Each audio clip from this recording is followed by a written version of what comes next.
Hello সবাইকে। দেখো, সবসময় তো বাড়িতে চাউমিন খেয়ে থাকি, সে egg chowmein, veg chowmein, normal chowmein. আজ একটুখানি স্ট্রিট স্টাইল বানানোর চেষ্টা করেছি।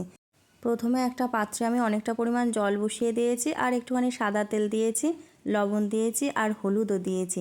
এমনি না আমি সবসময় সাদা চাউমিনই পছন্দ করি, তো আজকে কি মনে হলো একটুখানি কালারফুল করতে ইচ্ছা হলো, তো তাই জন্যই জলের মধ্যে একটুখানি আমি হলুদ দিয়েছি। আর হলুদ দেওয়ার পর জলটা যখন ফুটলো, কত সুন্দর কালারটা এসেছে দেখো। তারপরে আমি এরকম দুটো চাউমিন আমি দিয়ে দিয়েছি, কারণ আমার 6-7 জনের মতো বানানোর ছিল, তো আমি অনেকটা বেশি পরিমাণেই চাউমিন নিয়েছি। এবার এটাকে পারফেক্টভাবে সিদ্ধ করে নিতে হবে, আবার বেশি সিদ্ধ করা যাবে না, তাহলে দলা পাকিয়ে যাবে।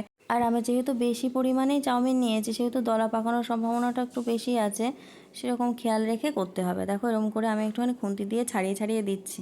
এবার আমার চাউমিনটা পারফেক্ট সিদ্ধ হয়ে গেছে। আর দেখো, ওই একটা চাউমিন নিয়ে 2 হাত দিয়ে টেনে দেখলাম যে ছিঁড়ে যাচ্ছে, তাহলে বুঝতে হবে চাউমিনটা পারফেক্ট সিদ্ধ হয়ে গেছে। এবার আমি জল ঝরিয়ে নেব। জল ঝরানোর পরও আমি ঠান্ডা জলে বেশ ভালো করে একটুখানি চাউমিনগুলো ধুয়ে নিয়েছিলাম। তারপরে আমি চাউমিনগুলো দুটো পাত্রে ভাগ করে নিয়ে টেবিলের উপরে রেখেছিলাম ফ্যানের তলায়। তাহলে কি হয়, চাউমিনগুলো জোড়া লেগে যায় না। আর চাউমিনগুলোতে অল্প একটুখানি সাদা তেল হাত দিয়ে ভালো করে মাখিয়ে মাখিয়ে দিয়েছিলাম। এবার সবজি দেওয়ার পালা। বাঙালি মানেই তো আলু থাকবেই, তা যতই স্ট্রিট স্টাইল করো আর রেস্টুরেন্ট স্টাইল করো, এটা আমাদের নিজস্ব স্টাইল। মানে সে মাংস বলো আর চাউমিন বলো, সব কিছুতে আলু দেয়া। এক কথায় আমি হলাম আলু প্রেমী মানুষ, মানে মাংস বাদ দিয়ে আলু খাওয়ালো, তো চাউমিনে আলু দেবো, এটা তো নর্মাল। যাই হোক, লবণ হলুদ দিয়ে আলুগুলো আমি ভালো করে ভেজে তুলে রাখলাম। তাছাড়াও আমি আর কিছুটা সবজি নিয়েছি। দেখো, গাজর আমি এরকম করে লম্বা লম্বা করে কেটেছি, আর ক্যাপসিকামটাও এভাবে কেটে নিয়েছি। আর সঙ্গে থাকছে বিনস, বাঁধাকপি থাকলে বাঁধাকপিও দিতাম, কিন্তু দুর্ভাগ্যবশত নেই। এবার এগুলোকে একটুখানি ভাজা করে নেব হালকা করে, বেশি সিদ্ধ যাতে না হয়ে যায় সেদিকেও খেয়াল রাখবো। আর তার জন্য দিয়েছি সাদা তেল, আর দিয়েছি রসুন কুচি আর আদা কুচি। এগুলো হালকা একটুখানি লাল লাল করে ভেজে নেব যাতে গন্ধটা চলে যায়। আর তারপরে দিয়েছি পেঁয়াজ কুচি, আর পেঁয়াজটাও আমি বেশ কিছুটা দিয়ে দিয়েছি, মানে আমার যেহেতু চাউমিনের পরিমাণ বেশি, সেহেতু পেঁয়াজ তো বেশি লাগবেই।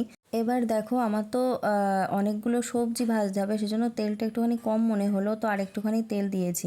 আর পেঁয়াজটাকে খুব বেশি লাল লাল করে ভাজবো না, একটুখানি হালকা গোলাপি করেই ভেজে নিয়েছি। তারপর কেটে রাখা সবজিগুলো সমস্তটাই আমি একবারেই দিয়ে দিয়েছি। এবার এগুলোকে হালকা করে একটুখানি সটে করে নেব, তার জন্য দিয়েছি পরিমাণ মতো লবণ।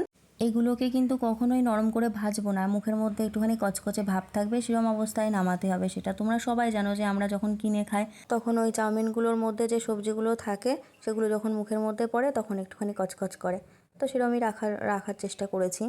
আর দিয়েছি বেশ কিছুটা কাঁচা লঙ্কা কুচি। এবার বেশ ভালো করে একটুখানি খুন্তি দিয়ে নাড়িয়ে চাড়িয়ে নেব। আর অবশ্যই থাকছে ফ্লেভারের জন্যে গোলমরিচের গুঁড়ো। গোলমরিচের গুঁড়ো আমি বেশ খানিকটা দিয়েছি। গোলমরিচের গুঁড়ো দিলে ফ্লেভারটাও ভালো হয়, আর অল্প একটুখানি হালকা ঝাল ঝাল হয়। আর তোমরা যদি বাচ্চাদের জন্য বানাতে চাও, অবশ্যই এত গোলমরিচ এত লঙ্কা দেওয়ার কোনো প্রয়োজন নেই। ঠিক আছে, চলো, সবজিটা আমার রেডি হয়ে গেছে, এবার এটাকে নামিয়ে নেব। এবার চিকেনটাকে রেডি করে নেব। দেখো, সবজিগুলো তোলার পর অল্প একটুখানি তেল ছিল, আরও একটুখানি তেল লাগবে, সেটা দিয়ে দেব। আর এর মধ্যে দিয়েছি আদা রসুন একটুখানি থেতো করেই দিয়ে দিয়েছি। যত শর্টকাটে করা যায়, এত বাটাবাটি ঝামেলা আমার পছন্দ হয় না। ঠিক আছে, চলো, রসুনটা আমার তো লাল লাল হয়ে গেছে। এবার আমি এখানে 200 গ্রামের মতো চিকেন কিমা দিয়ে দিয়েছি। ও, তার মধ্যে একটা কথা বলে রাখি, পাশের বাড়িতে মিস্ত্রির কাজ করছে, তো এরকম খুটখাট দুমদাম আওয়াজ পাবে, তো সেটাকে প্লিজ ইগনোর করো। এবার আসল কথায় আসা যাক। চিকেনের মধ্যে আমি স্বাদ মতো লবণ দিয়েছি, অল্প একটু হলুদ দিয়েছি, আর শুকনো লঙ্কার গুঁড়ো দিয়েছি। দিয়ে ভালো করে একটুখানি নাড়িয়ে চাড়িয়ে নিয়ে দিয়েছি ডার্ক সয়া সস। তোমরা চাইলে লাইট সয়া সসও দিতে পারো। আর দিয়েছি টমেটো কেচাপ তো অবশ্যই, আর রেড চিলি সস। এবার সবগুলোকে বেশ ভালো করে খুন্তি দিয়ে নাড়িয়ে চাড়িয়ে নিতে হবে। চিকেনের কিমা তো একটুখানি নাড়াচাড়া করলেই সিদ্ধ হয়ে যায়, সিদ্ধ হওয়ার কোনো টেনশান নেই। তো আমার চিকেনটা সিদ্ধ হয়ে গেছে। এবার যে সবজিটা আমি রেডি করে রেখেছিলাম, সেগুলো সব দিয়ে দেব। এবার সব কিছুকে একসঙ্গে বেশ ভালো করে নাড়িয়ে চাড়িয়ে মিশিয়ে নিতে হবে। একটু ভালো করেই কিন্তু মেশাতে হবে, যেন সসের সাথে সবজিটা বেশ ভালো করে মিশে যায়। এবার সিদ্ধ করে রাখা চাউমিনগুলো দিয়ে দেব। চাউমিনগুলো দেখো কত সুন্দর ঝরঝরে হয়ে যায়। একদমই ফ্যানের নিচে রেখেছিলাম, তার উপরে আবার সাদা তেল মাখিয়ে দিয়েছিলাম। আর কালারটা দেখো কত সুন্দর এসেছে, একেবারে সাদা ধপধপও করছে না, আর একেবারে বিচ্ছিরি রকমের লালও হয়ে যায়নি। মানে সামান্য একটু হলুদ দিয়েছিলাম তো, মানে আমি যেরকম চাইছিলাম আমার মনের মতো হয়েছে।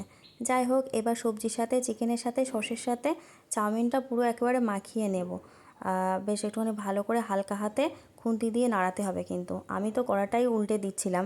মা এসে আমাকে সাহায্য করলো, না হলে চাউমিন খাওয়া মাথায় উঠে যেত। ঠিক আছে চলো এবার শসা কুচি, পেঁয়াজ কুচি, লঙ্কা কুচি আর সামান্য একটু টমেটো কেচাপের সাথে এটাকে পরিবেশন করে দেবো। টাটা।